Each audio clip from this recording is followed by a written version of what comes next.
forward. I have got those graded for you. So, and then you should have gotten an email from me with a paper. I graded it on paper because I used the rubrics that were attached to your assignment.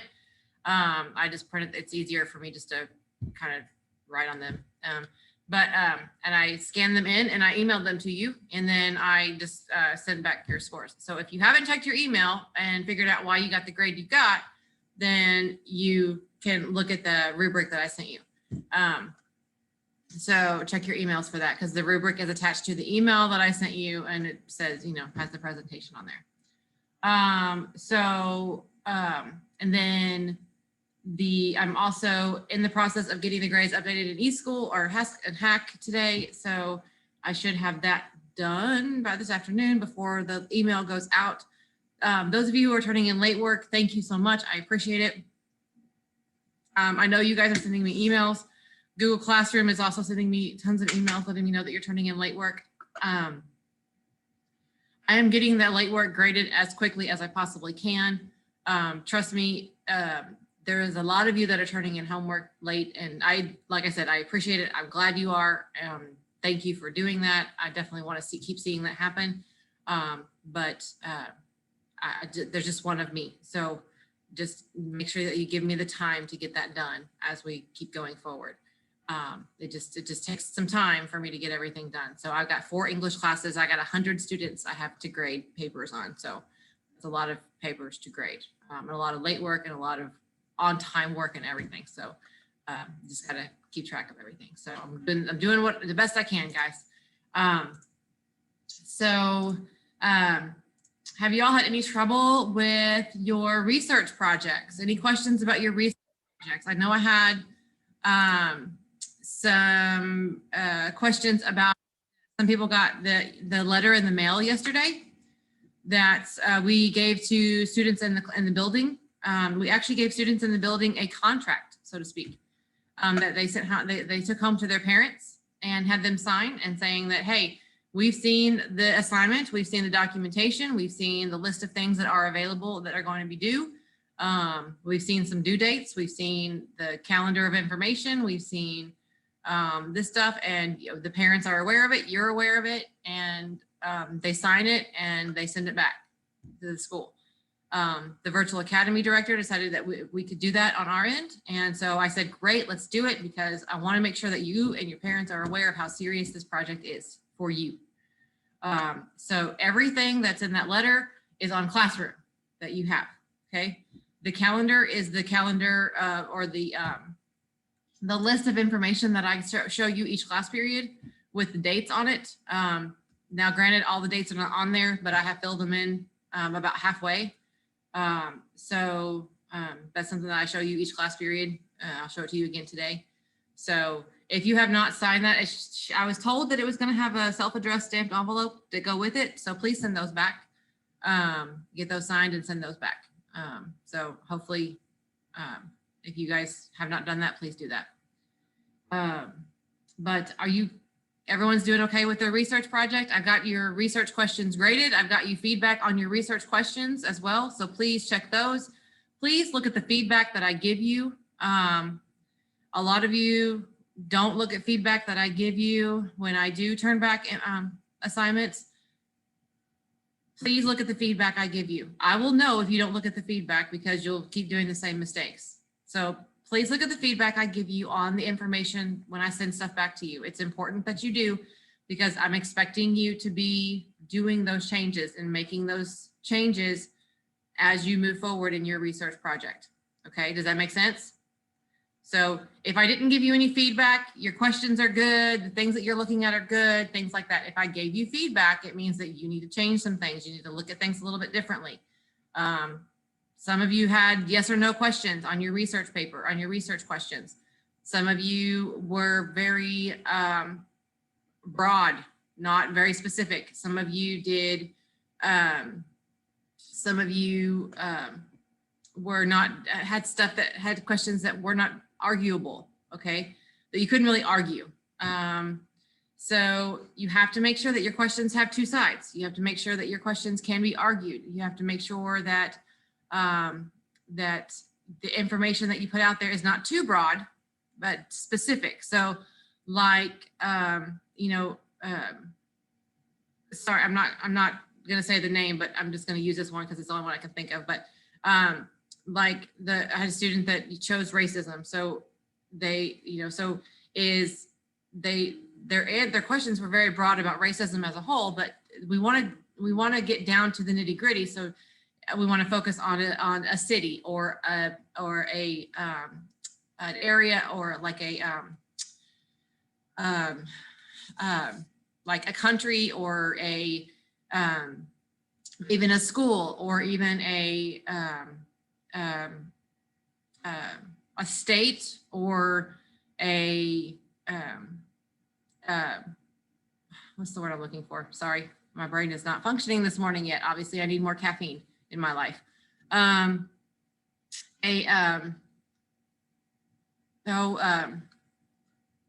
Income level based. Like, is racism more prevalent in people who have incomes over, like, over a certain amount or something like that?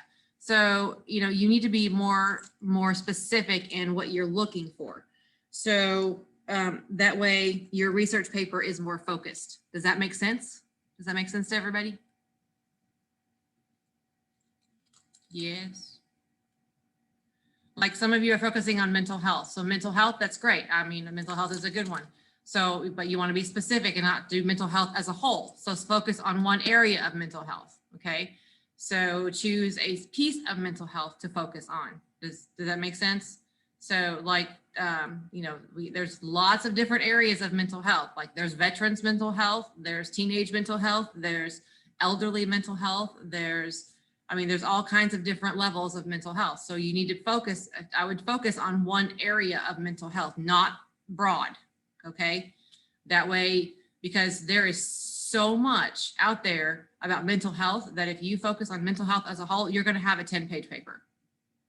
I promise you. Okay. So, or more. So focus on one piece of that area. Does that make sense to everybody? Does that make sense? Okay. So you want to make sure that you're focusing on one piece of that topic. Okay. And if you still need help with that, please let me know. I'm happy to help you figure out where or how to get more specific within your area. Okay. Within your topic. Okay. I'm more than happy to do that. Okay. I've had to do it many, many times in my life. So I'm more than happy to do that. We can definitely do that. Also, I don't know, I sent an email out to parents yesterday that I am offering in-person help for English for those of you who are struggling. And starting next week on Tuesday for A days. So our class days, on the class days that we have on A days, that in the afternoon from 1 to 3, I'm offering in-person tutoring. You'll be dropped off. You come in at 1, check in at the office, and come straight to my classroom, which is room 350. And you just hang out here with me. You get in-person help from me. You could sit here and just do work if you feel like you want to do work, or if you just want me in the room so that I could be here if you wanted to ask for help, whatever you need. That way, if you just feel like you need some extra help, that's what I'm here for. So I'm offering that next week, the spring break, basically, just to make sure that you guys are on track and get the help that you need. Okay. So if you want to come in and work with me, I'm here. Okay. On A days from 1 to 3, starting Tuesday. Okay. A days from 1 to 3, starting on Tuesday. All right. Let's see what else. I think that's it. Any questions? Okay. All right. So today, we're gonna move on from your research. Oh, did anyone have any trouble with their research at all? I know I was gone on Wednesday, but I didn't get any emails or anything. So did anyone have any trouble with their research? Anyone have trouble with research, database, anything? People still working on it? Gonna turn it in later today?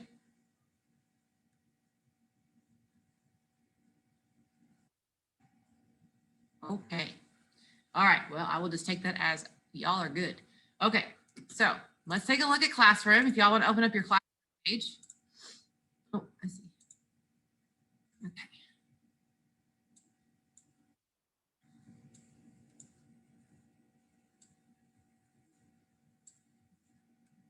So used to my seniors being all feisty and everything. Hell, the quietest group of seniors I've ever had. Maybe it's just the morning time. No, because I've had a 7 a.m. class and they're feisty too. Okay. All right. So I got your vocabulary out there. I've got your grammar work for today. And then we're going to, step 4 of your research project is your annotated bibliography. Okay.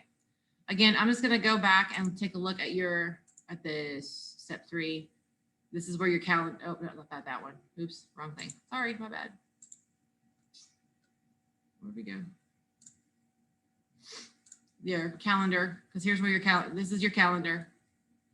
Okay, so in case you're wondering about dates and timelines and things like that, if you haven't turned stuff in, make sure that you're paying attention. I am taking points off if then things are late. Okay, so here's what I have so far for dates and such. Okay, so here's what we have. So we are here. We are here. Okay, this is our class day. This is the due date.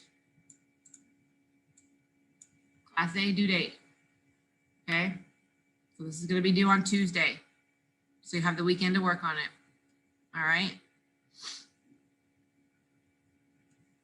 All right, and I will work on filling this out some more this afternoon and everything, so you'll have more information. Okay, so, all right, annotated bibliography. Step 4. Okay, so hopefully during your research, you all found a lot of information. You found a lot of good sources and things like that to help you with your research and with your topic. Okay, so this is the goal is though, is that when you write an annotated bibliography, you are summarizing your information about your sources. Okay, now, when I say summarizing, I noticed on Dr. Jekyll and Mr. Hyde, some of you had issues with summarization, okay? It is not a one sentence summarization, okay? Summary is not one sentence. Summary is you are telling us about the article. You are telling me about what's going on, why it's valid, what's the information, okay? An annotated bibliography must have MLA style header, okay? I'm being very strict about this, guys. These are all test grades. These are all assessment grades. These are all, oh, hang on just one second, guys. Oh, hi, no, you're fine. Hi, is everything okay?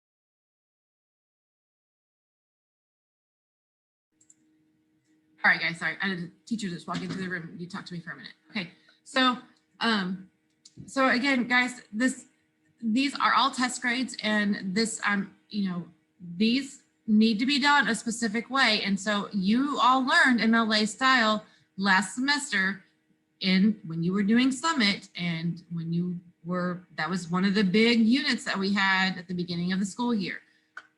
So I'm expecting you to stick to it and do this correctly. All right. The title of your annotated bibliography should be annotated bibliography. You're going to create a works cited citation for each of the sources that you're using. Make sure you're using a hanging indent. If you don't know what a hanging indent is, think of the state of Oklahoma, okay? Hanging indent, okay? You guys know what I'm talking about? State of Oklahoma, what it looks like? You know what state of Oklahoma looks like?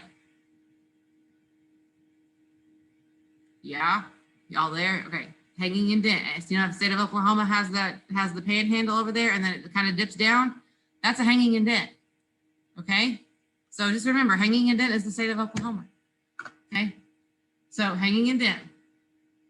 If you're using websites, you can use EasyBib. All right, use your school email if it asks you to make an account. Okay. And you'll use MLA style 8. Okay, MLA style 8. All right. And you'll copy and paste your URLs. All right. So I do want to, you guys can kind of go through this MLA style information. I want to get mostly to the annotated bibliography information for you. Okay. When you create your annotated bibliography, do not hit enter at the end of your citation. You start your summary of your annotation of your annotated bibliography immediately after you start your citation, okay? So when you create, and I'm gonna show you some examples here in just a minute. When you create your citation, your MLA citation, you're gonna start writing your summary of your article immediately following, okay? All right, so you should always start, you should start with a tag. Now, of course, some of the examples that I have on here don't start with a tag. These are all student examples, so we just kind of grabbed some of the best ones that we could find. But you should start with a tag. That's always the best way to go. A true summary, hit the high points of the article. If there are key phrases from the article that you feel are important, you can embed those. So evaluate the article. You know, what might be valuable? Is it biased? Does it seem credible? Things like that. You must write in third person. You cannot use I. You cannot use, I think that this article is good because. No, no, no, no, no, no. Never, never, never. No, okay? Don't do that. I will not give you credit for writing. I will send it back to you. If you use I will send it back to you. If you use you, I will send it back to you and I will not give you credit. And then I will give you a late grade, okay? Because we are stating it right here to say, don't use third person, or only write in third person. Okay, everybody got it? Okay, all right. All right, so here are some examples of annotated bibliography. So here you can see the citation. Okay, that's the actual MLA citation. This is what you would include on a works cited page. Yeah, everybody got that? Got that part? This is the summary, okay? This is the summary of the article. So this, after you read the article, you're gonna take the points out of the article that are the most important that you believe would best suit your paper and best highlight the pieces that would match what you're gonna talk about in your paper, okay? So, and why it's, okay, so you would also say why it's a credible source, why it's valid, and things like that. So you would include that information here. All right. Again, and it is in alphabetical order. Okay. So put it in alphabetical order. So again, here is the MLA citation. And then here is the summary. Again, a summary is not one sentence. You should have at least 4 at the minimum. Okay, minimum 4. So take a look at these. I've also got now, in the past, I've had students that have struggled with annotated bibliographies, okay? So I provided, these are not required. These are not required for you to do. However, these I put out there for you as tools because they have helped my students in the past who have had trouble creating annotated bibliographies, okay? So if you are struggling, yes, I know it might be an extra step for you, but it will help you, okay? And you can just copy and paste from these, okay? So these are graphic organizers, different styles, just depending on what you choose. So you can put your topic and thesis statement up here. It's always good to keep your topic and thesis, your topic statement, not your thesis, your topic in front of you so that you know what your focus is. Okay, put your full citation and then summarize your information. Evaluate your credibility of the source, like why is it credible? And discuss how the source applies to your topic. Okay, so this is, and then this would be your annotation. This would be your paragraph. Okay, and you would do the same thing for each one. So you have that option there. This kind of breaks it down for you so that it's not so overwhelming. Okay. The other option is this. Sometimes people just like blocks. You summarize, bullet point. What are the key points in your article? Why is it a good source? Just put it in there. And then how did this help you with your project? Just put it in the box. And then put everything together down here. Okay.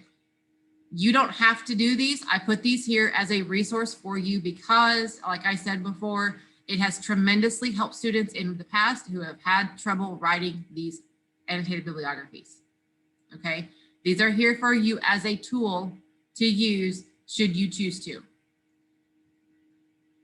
Does that make sense? Okay. All right, but when you turn this in, you will turn this in where it looks like this page right here. This is the format that you will turn it in as. Okay, this page right here. This is the page, it should look like this page.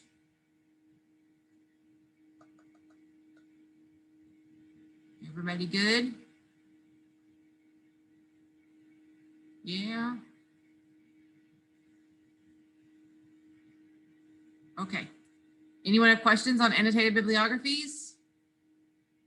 MLA citation, MLA format for citations? I mean, don't be afraid to ask. You can ask me privately in the chat. It's totally fine.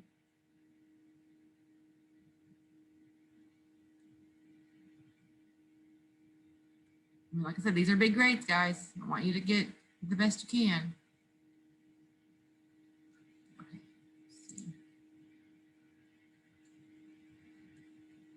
Before the 2-week deadline. After the 2-week deadline, it's a 0.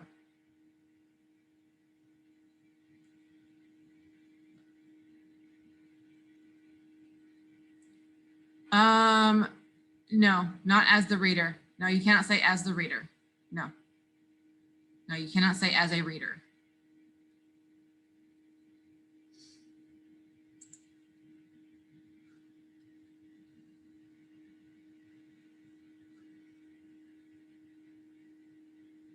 So after the 2-week deadline is when the assignment is not accepted anymore. After the 2-week deadline is when it is a 0. Okay. So that's how that works.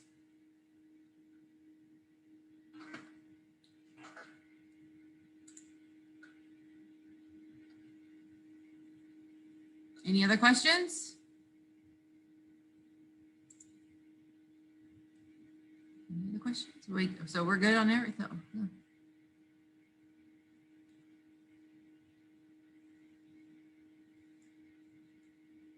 It's 10% each day it's late. So if it's not turned in before the 2-week deadline, it's 10% each day it's late. So if you have, so for the research topic, okay, so for the research question, if you turn that, it was only a 10-point grade, it was a 10-point test grade, okay? So if you turn that in on time, you would have got the full credit, okay? Because I didn't take points off for it being wrong or anything like that. That one, if you turned it in on time, you got credit for it, okay? I gave you the feedback on it and I gave you the credit. But if you turn it in late, I took 10% off each day, what's 10% of 10 points?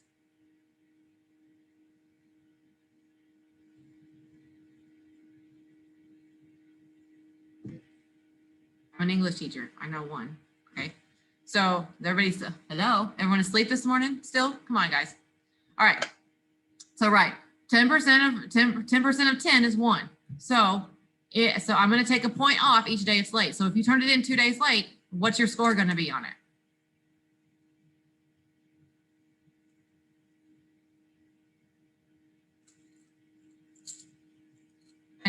An 8. Well, an 8 out of 10. Yes. Okay. So yes. So you're gonna get 2 points taken off of a 10-point assignment for being 2 days late. Okay. So, and the same thing's going to happen. Like if something's worth 20 points, it's going to be, you're going to still earn 10% off each day it's late. But after 2 weeks, it's not going to be, after the 2-week deadline, there is no more. It's just going to be a 0. And the reason for that is because we are getting too close to the end of the semester. And like I told, I don't know who has missed this already or not. We have less than 20 class days left. Class days, not days in the school year, class days. Less than 20. That's A days. What, B day? Yes, B days, we have less than 20 B days too. But we have less than 20 A days left in the semester. So yeah, y'all got to kind of get some things together. All right. So less than 20 class days. That's why I'm not taking this work late after 2 weeks. We don't have the time. So make sure that you're getting your stuff turned in on time. All right.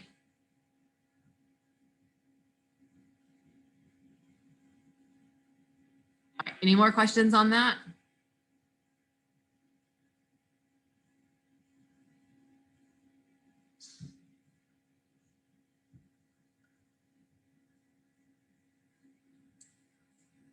Okay. Are you good with the annotated bibliography and everything else? We're good? We're good? All right, guys. I will have my office hours again today between 1 and 2. I will have the link posted on our classroom page. So if you need help or if you need to meet with me, please let me know. Again, tutoring will start next week on Tuesday from 1 to 3. Should you need help in person, I will be here. So just let me know. Okay. All right. You guys have a great weekend and I will see you next week on Tuesday morning. Bye.